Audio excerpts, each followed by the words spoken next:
these are good trades. You can learn a lifelong skill, and after you work for someone for a while, you start your own business. You can start your own contractor company, and then we can sub to you. Like it's ingrown, like it's an apprenticeship a bit. You learn it, and then we can sub to them, and we have contractors that we can sub to that we trust.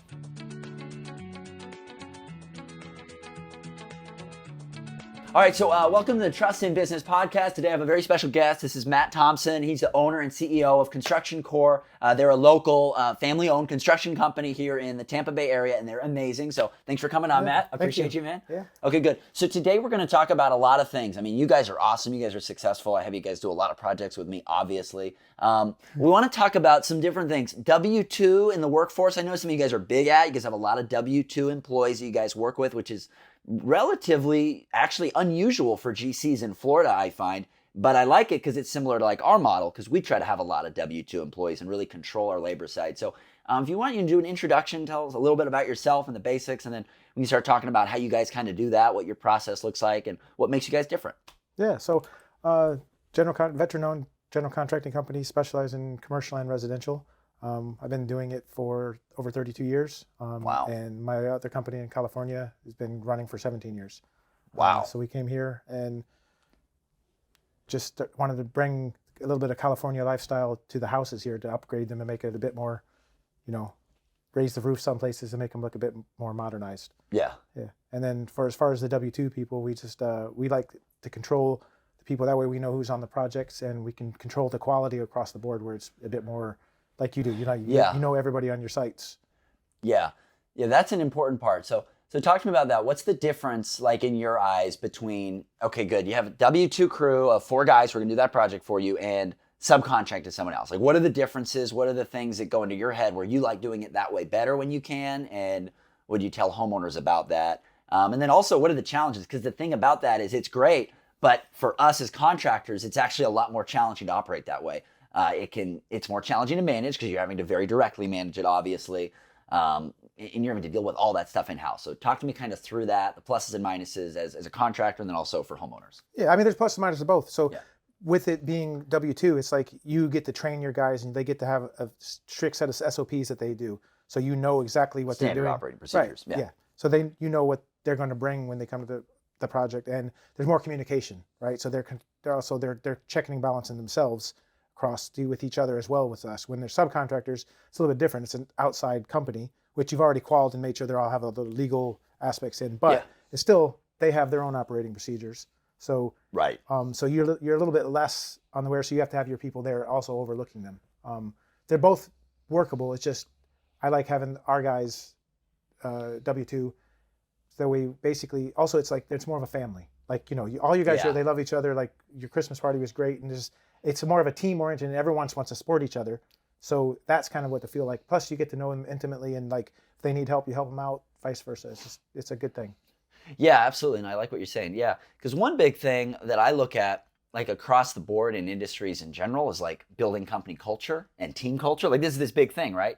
That can be hard to do as a GC or as a roofer or as whatever if you're subbing everything out, because how do you push that culture down into the subs? You can a bit, for sure, and you can try to pick subs who align to your culture, like, as many boxes as possible. But it's going to be hard to find everyone that just totally links through. Whereas if it's your own guys, now you're fully in control of that aspect. That's one thing I like about it, is like, if I've had a crew and they've been working for me for a year and a half, and it's all the same 6 guys, and there might be some guys that rotate and whatever, but mainly it's that same crew.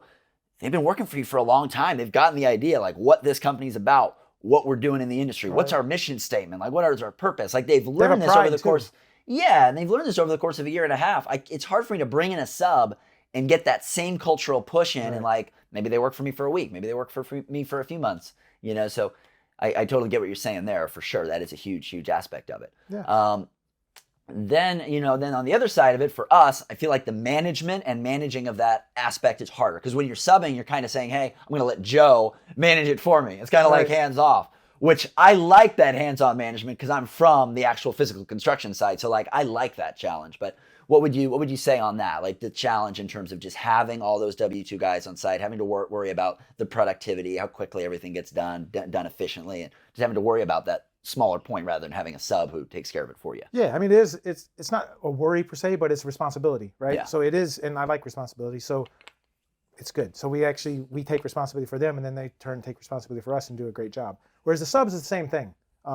You have to be responsible for them, and you can have the great ones, and there are great subs. So it works both ways. It just depends on what you really want to do. We're growing ideally to keep bringing more W2 employees on and find great subs, so we can have the hybrid where, because obviously some projects like you need subs, right? You absolutely need sub for all the different trades anyway. Like that's why you do especially all as a GC. I mean, me as a roofer, I'm really trying to do just that model, but for you, I feel like you do such a wide variety across the board. You might run into stuff that you want to do to help your homeowner out as a GC, but you're like, my W2 guys, because I don't have guys on payroll who are necessarily trained. They're not specialized, right? So we want to find specialized people to do the specialized thing. Yeah. Right.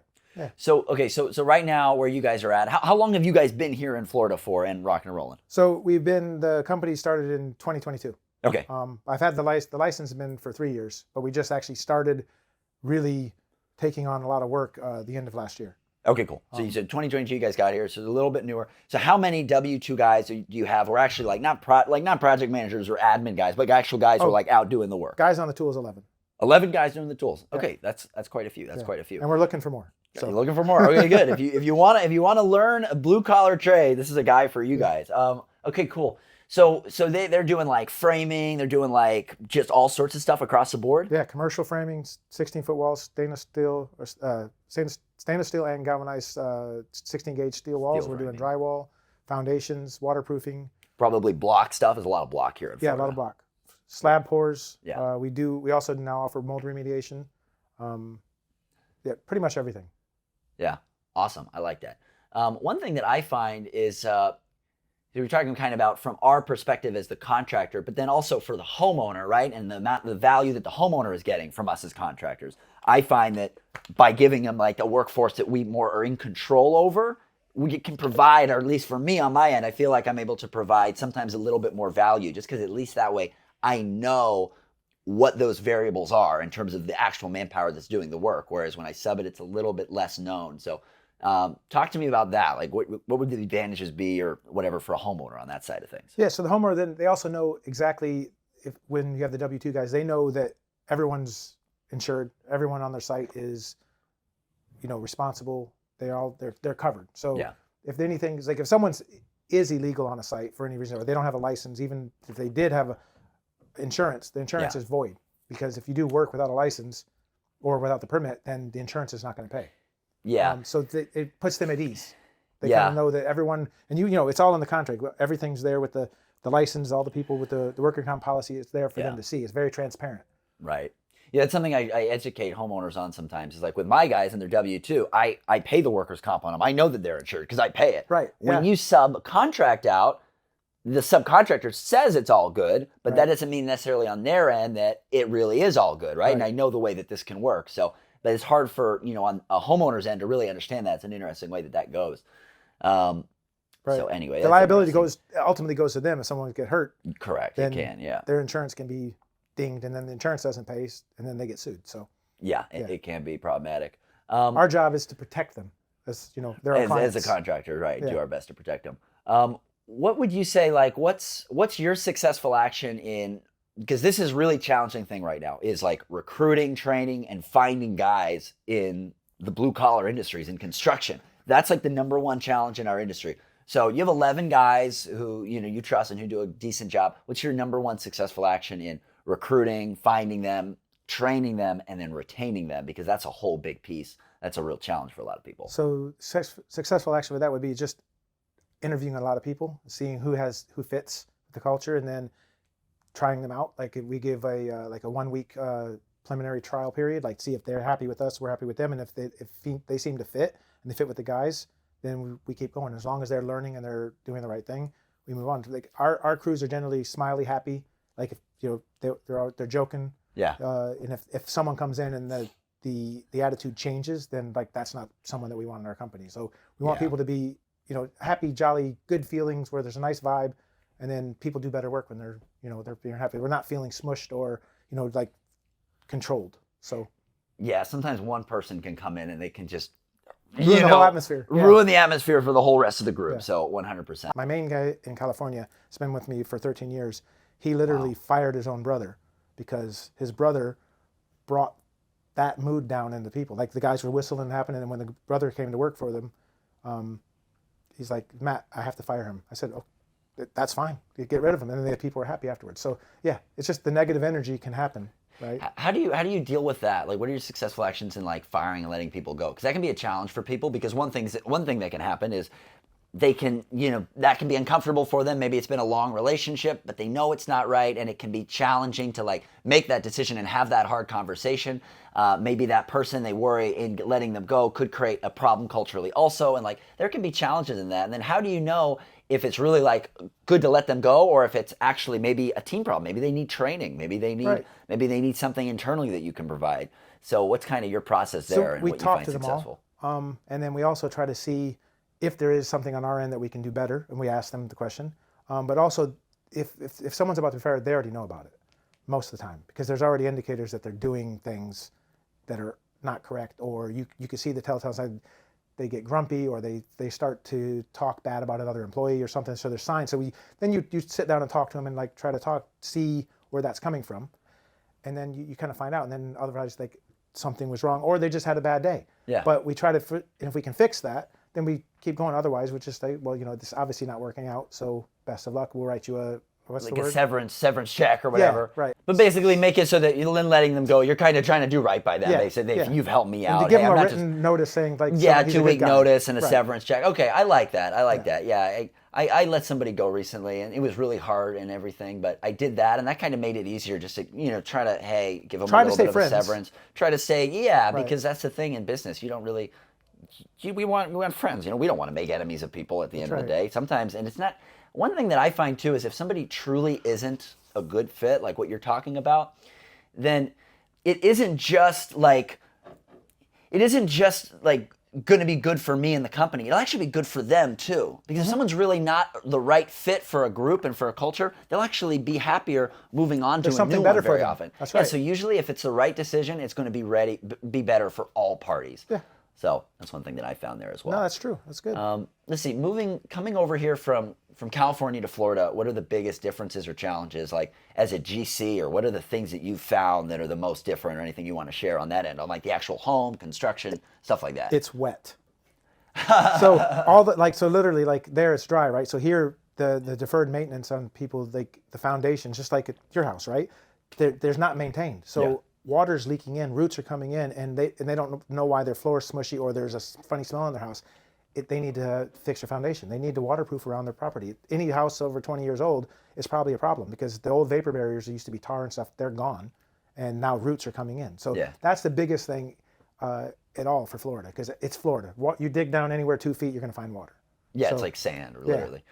Anyway, Matt is working on my house right now, and he's doing a foundation ceiling job, and we were taking up the floor because there was a spot where it was bubbling, and it wound up that root systems had actually gotten under the foundation and cracked the entire length of the foundation. I mean, roots everywhere, insanity. So, I mean, that's something that I wasn't even educated on in purchasing that home. I had no idea that could be a problem. But now that I know that, I'm right on a lake. I'm right on like a pond thing. So there's a lot of moisture right there. Yeah. So, but not just for me, anyone, if you're buying a home in Florida, keep an eye out for your foundation and that it's well sealed, because root systems, water, that's definitely a problem out here. Absolutely. And you're telling me you've been running into that a lot on a lot of different we've done homes. like six so far. And my house, the house you put a roof on, we did the same thing. There was roots going through. Someone poured a slab they poured a slab on top of a slab, and then roots were going between the slabs coming into our house. Wow. So it's wild. Yes, we had to tear it all out, dig around the place, put sump pumps in, skim it, waterproof it, and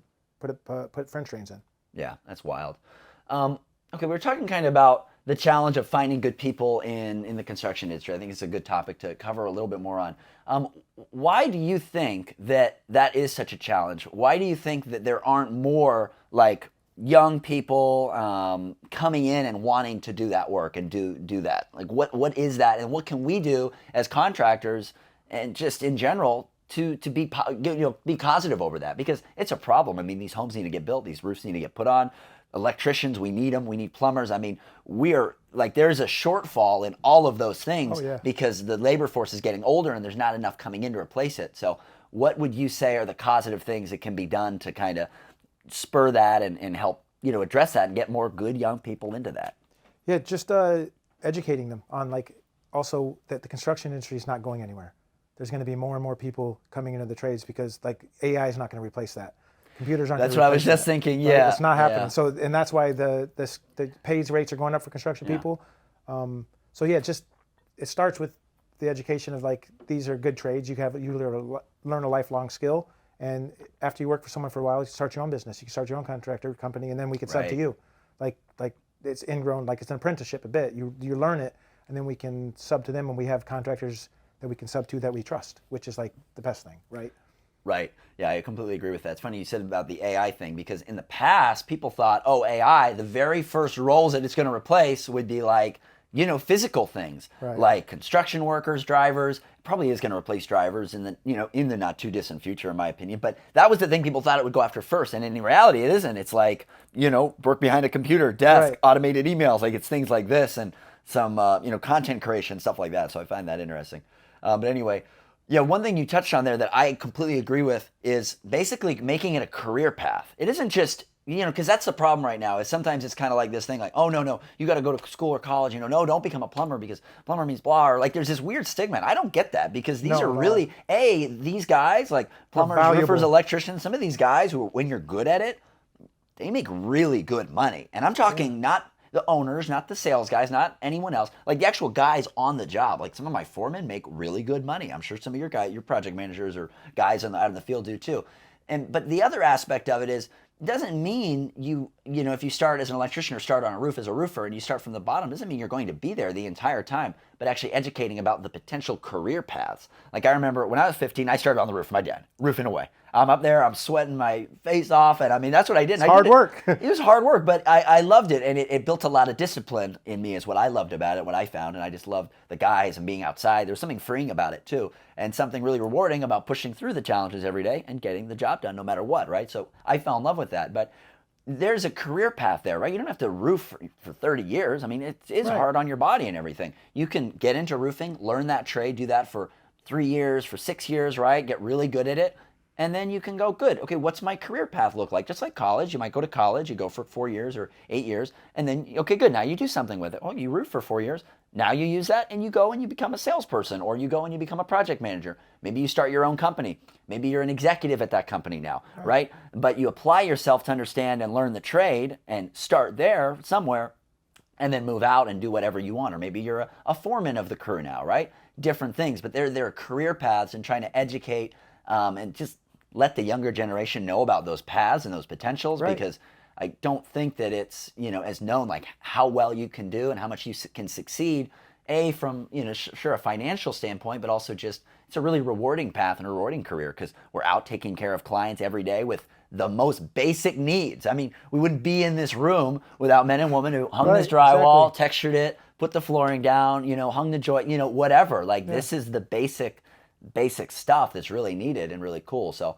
I feel like educating about that career path and making it a career path, not just Right, like not just a job. not just you didn't make it, you didn't do good in high school, so you get to be a framer. No, it's like that's a career path. You can start framing when you're 18, and this is what it looks like. Then you can do this, and you can do this, and you can do this, and kind of professionalize it a little bit.